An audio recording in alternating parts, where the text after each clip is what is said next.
الحمد لله وكفى وسلام على عباده الذين اصطفى أما بعد فأعوذ بالله من الشيطان الرجيم بسم الله الرحمن الرحيم واذكر اسم ربك وتبتل إليه تبتيلا سبحان ربك رب العزة عما يصفون وسلام على المرسلين والحمد لله رب العالمين۔ درود پاک ہم سب عبادت کی نیت سے پڑھ لیں۔ اللهم صل على محمد وعترته بعدد كل معلوم لك۔ معزز سامعین کرام، حاضرین مجلس، آج مجھ سے کہا گیا ہے کہ اللہ کا ذکر، اللہ کی محبت، نبی کی محبت اس انداز پر بیان کر دیں کہ ہم لوگوں کو اللہ سے دل لگانا آسان ہو جائے۔ ایک بات اچھی طرح سے ذہن نشین کر لیں کہ آپ تنہا اگر اللہ تک پہنچنا چاہیں بغیر کسی مربی، بغیر کسی شیخ کے، تو یہ بہت مشکل کام ہے۔ اسی لیے ہمارے سلسلے کے ایک بزرگ خواجہ مجذوب علیہ الرحمہ فرماتے ہیں، تنہا نہ چل سکیں گے محبت کی راہ میں چل رہا ہوں آپ میرے ساتھ آئیے۔ میں سے یہاں مراد مربی ہے، شیخ ہے، یعنی شیخ چل رہا ہے، اللہ کی طرف قدم بڑھا رہا ہے، اپنے بڑوں سے اس نے معرفت محبت اللہ کی حاصل کیا ہے، نفس و شیطان کے مکر و فریب سے وہ آگاہ ہے، تو جب وہ آگاہ ہے تو ہمیں آپ کو بھی آگاہ کرے گا انشاءاللہ۔ اس لیے ضروری ہے کہ ہم اور آپ اپنا کوئی مربی بنا لیں۔ میں اپنے اکابرین کی کتاب میں سے چند اقتباسات آپ کے سامنے پیش کرتا ہوں، پھر اس کے بعد اور باتیں باقی بیان کروں گا انشاءاللہ اس مجلس میں۔ اس لیے دعا فرمائیے اللہ پاک کہنے سننے سے زیادہ عمل کی توفیق دے۔ تو سنیے کیا فرماتے ہیں، ایک بندہ مومن جب اللہ کی راہ میں چلتا ہے، اللہ کی جستجو میں جب وہ نکل پڑتا ہے، اللہ کی محبت کا متلاشی ہوتا ہے، تو شیطان اس پر چوطرفہ حملہ کرتا ہے۔ سمجھ گئے آپ؟ اسے خوب پتہ ہو جاتا ہے اللہ کا محبوب بننے لگا ہے، اس کے دل میں اللہ کی دوستی بڑھنے لگی ہے، اللہ کی معرفت اترنے لگی ہے، تو وہ اپنے لاؤ لشکر کے شاہ اساد سمجھیے حملہ کرتا، چوطرفہ حملہ کرتا ہے، اور نفس الگ سے کریدتا ہے، دیمک کی طرح ہماری نیکیوں کو یہ کھاتا اور چباتا ہے۔ اب سنیے، چوطرفہ حملہ کرتا کون؟ شیطان۔ بالخصوص سالک جب جوان ہوتا ہے، مرید جب جوان ہوتا ہے تو اس پر اور حملے کرتا ہے، تو اس پر حملہ زیادہ کرتا ہے۔ ایسا ہی ایک نکتہ اب آگے سنیے، وہ ارشاد فرما رہے ہیں، سنیے غور سے کیا فرماتے ہیں۔ اپنے ایک مرید کو نصیحت کر رہے ہیں، آپ کا دامن خطرات نفس سے آلودہ ہو رہا ہے۔ ہر وہ مبتدی جو شباب میں اس راستہ میں قدم رکھتا ہے، یعنی جو جوان عمر ہے، جیسے بہت سے جوان دکھ رہے ہیں جو جوانی کی عمر میں ہیں اور اللہ کی محبت کے متلاشی ہیں، اللہ کی معرفت محبت، نبی کی معرفت محبت چاہ رہے ہیں، تو اب ایسی راہ میں قدم یہ رکھے ہیں، محبت کی راہ میں گویا، تو ان کے بارے میں کہہ رہے ہیں کہ جو شباب میں ہے، اس راستہ میں قدم رکھتا ہو، اس کے پیچھے شیطان بری طرح پڑتا ہے۔ اس سے بچنے کے لیے ایڑی چوٹی کا زور لگانا چاہیے۔ جس کی اہلیہ نہ ہو وہ بااہل ہو جائے، یعنی جو شادی شدہ نہیں ہیں، جن کی اہلیہ نہیں ہیں، وہ اس سنت پر عمل کریں۔ وہ اس سنت پر عمل کریں۔ شیخ العرب والعجم حضرت حاجی امداد اللہ صاحب مہاجر مکی سب کو رحمۃ اللہ علیہ، ان کا ایک خواب یاد آ گیا۔ آپ ایک مرتبہ سوئے ہوئے تھے، مدنی کریم صلی اللہ علیہ وسلم تشریف لائے۔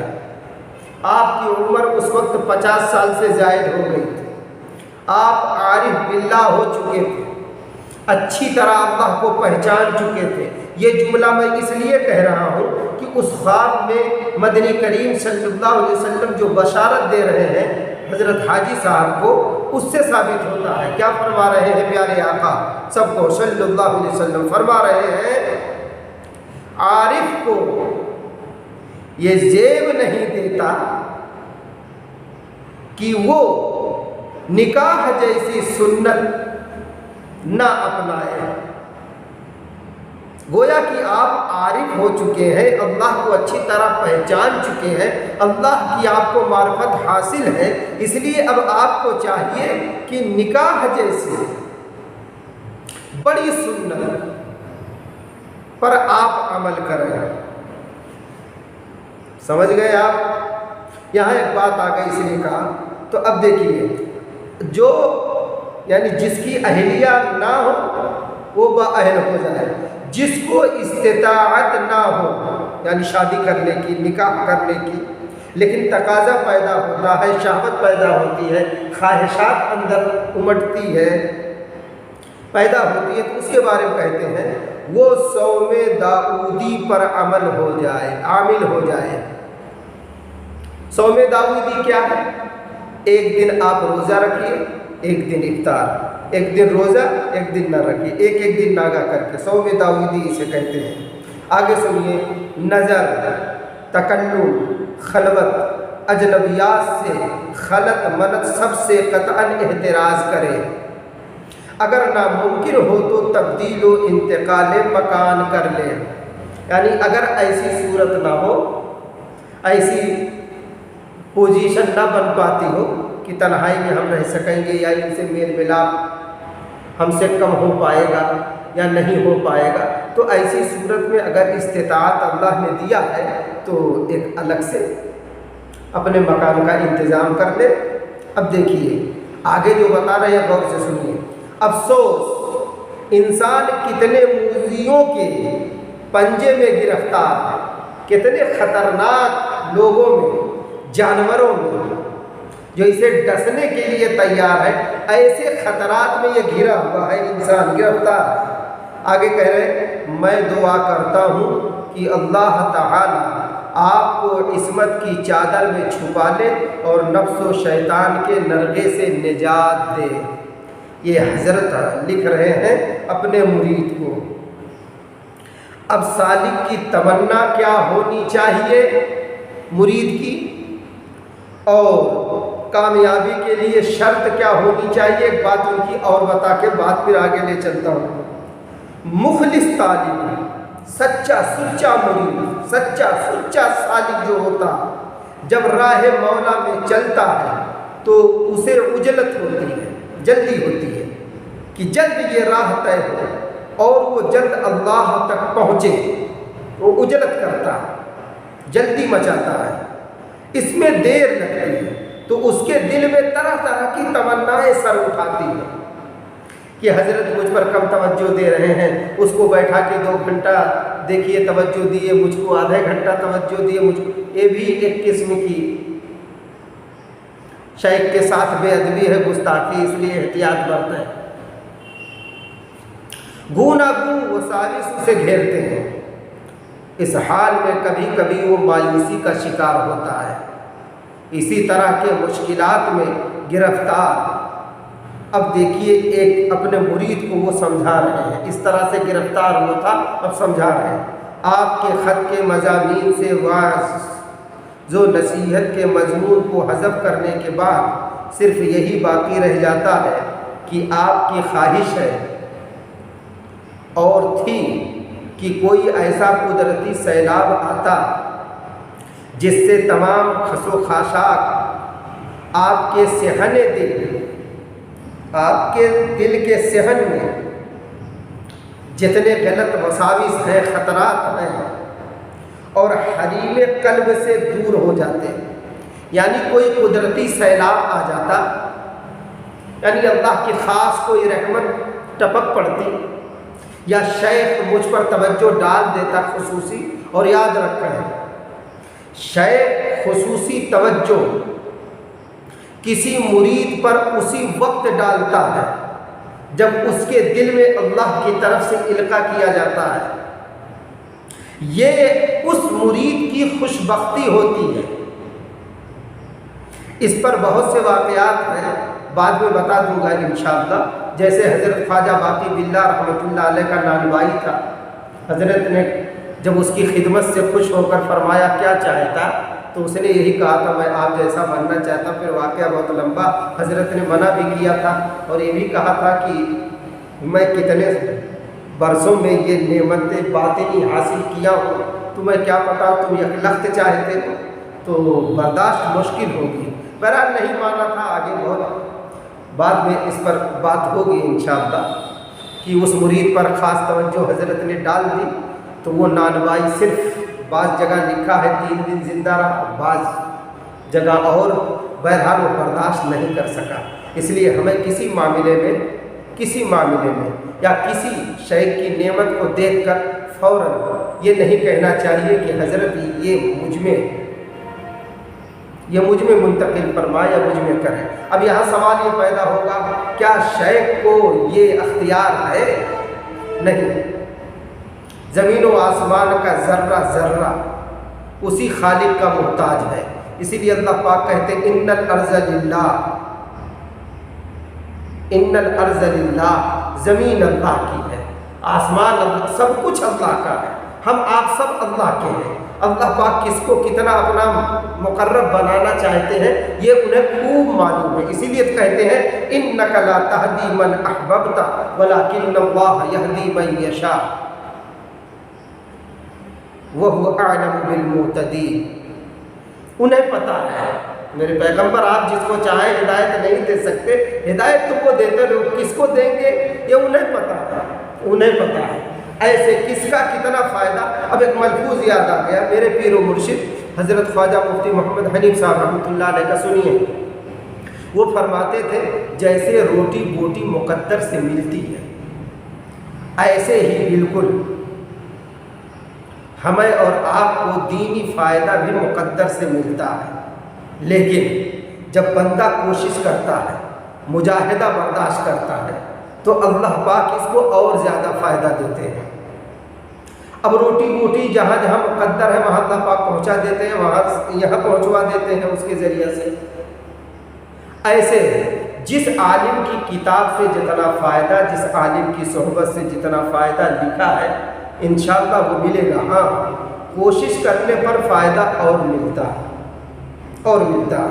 اب سن لیجیے آگے بات، وہ کیا کہتے ہیں کہ کوئی قدرتی سیلاب ایسا آتا جس کی وجہ سے حریم قلب سے یہ ساری خرابیاں دور ہو جاتی، اور آپ آگے کیا کہتے ہیں، اور آپ کا قلب مجلا و مصفا ہو جاتا۔ واقعی یہ خواہش کوئی بیجا خواہش نہیں ہے، یہ بڑی محبوب خواہش ہے، مگر عزیز آپ جانتے ہیں کہ آپ کی خواہش کے تابع قادر و مدبر عالم کی رضا و خواہش نہیں ہو سکتی۔ آپ کی خواہش کے تابع قادر و مدبر عالم کی رضا و خواہش نہیں ہو سکتی، آپ کو اس کے تابع ہونا چاہیے۔ آپ کا وظیفہ ترک ارادہ ہے۔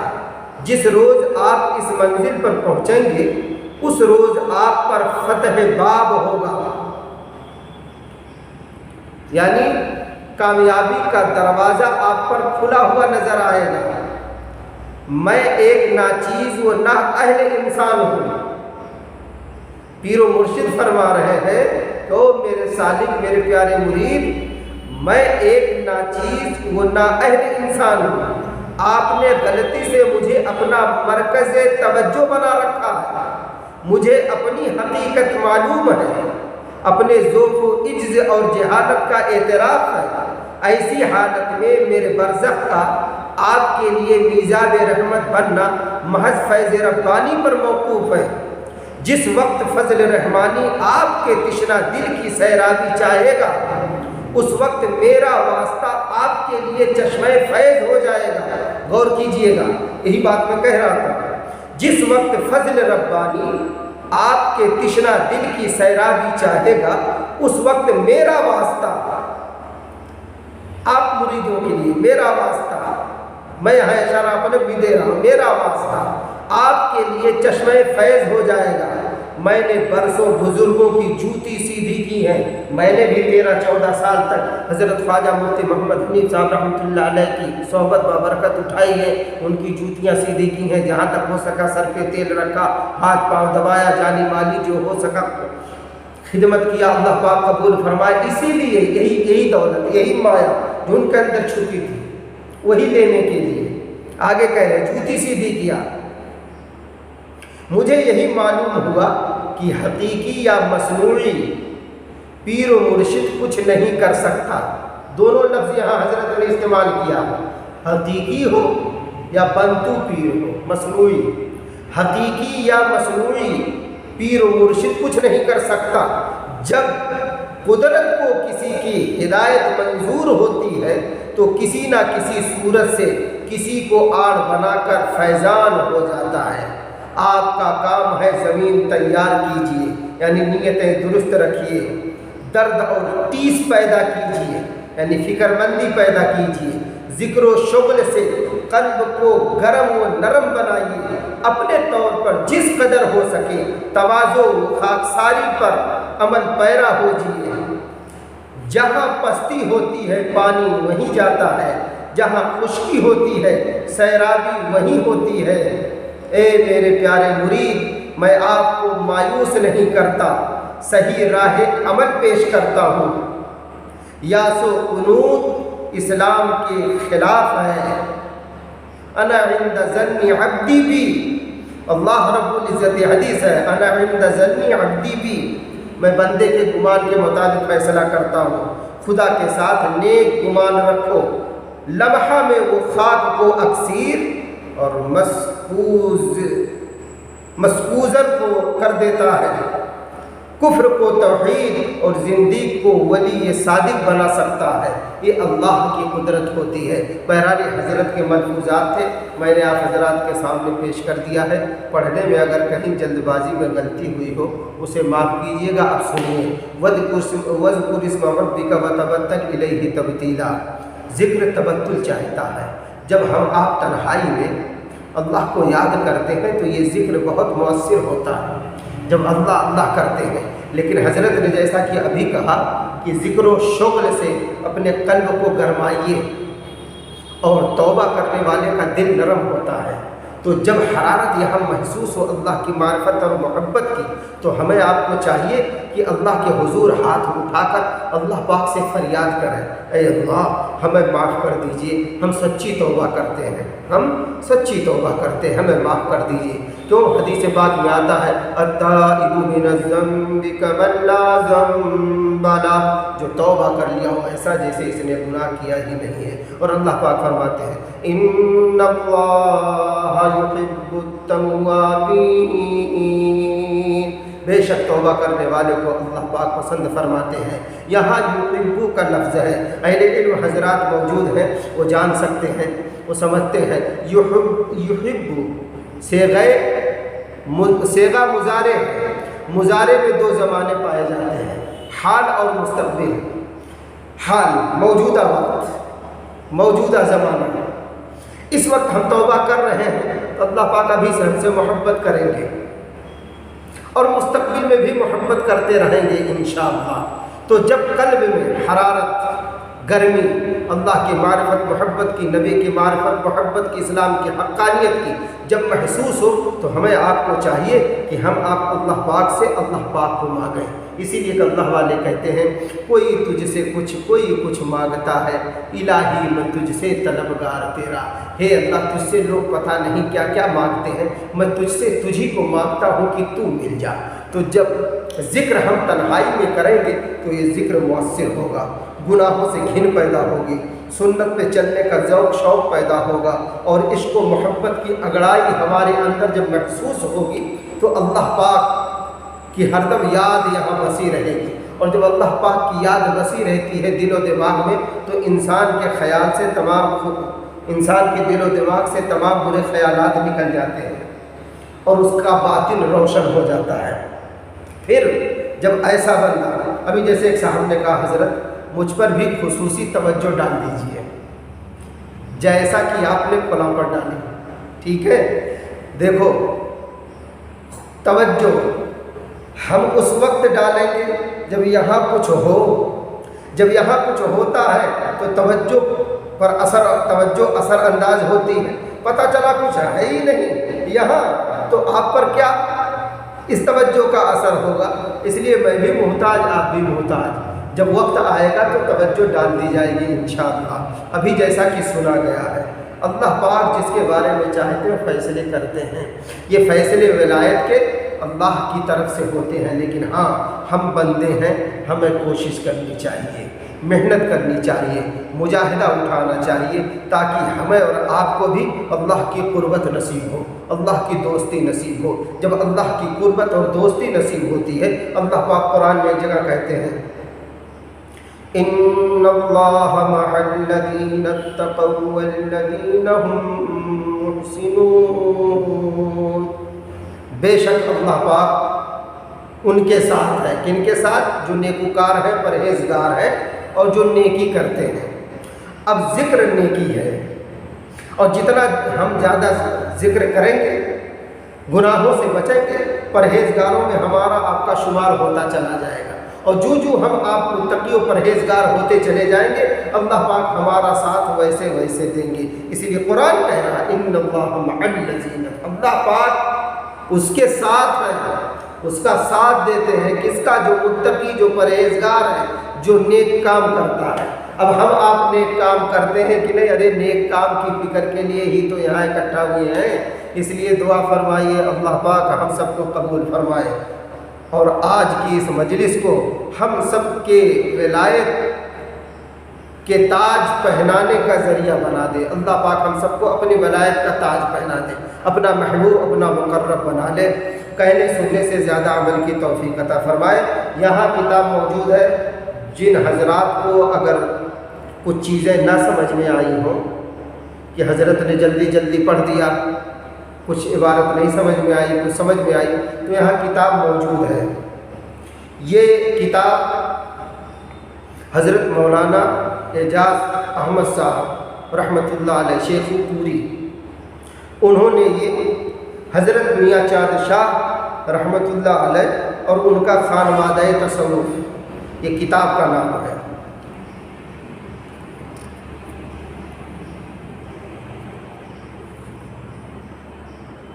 کتاب کا نام ہے، اسے بازار میں بھی ملتی، سرائے میر میں بھی ملتی ہے، جو لوگ لینا چاہیں لے سکتے ہیں۔ اسی سے عبارت پڑھی گئی ہے۔ دعا فرمائیے اللہ پاک کہنے سننے سے زیادہ عمل کی توفیق عطا فرمائے۔ وما علینا الا البلاغ۔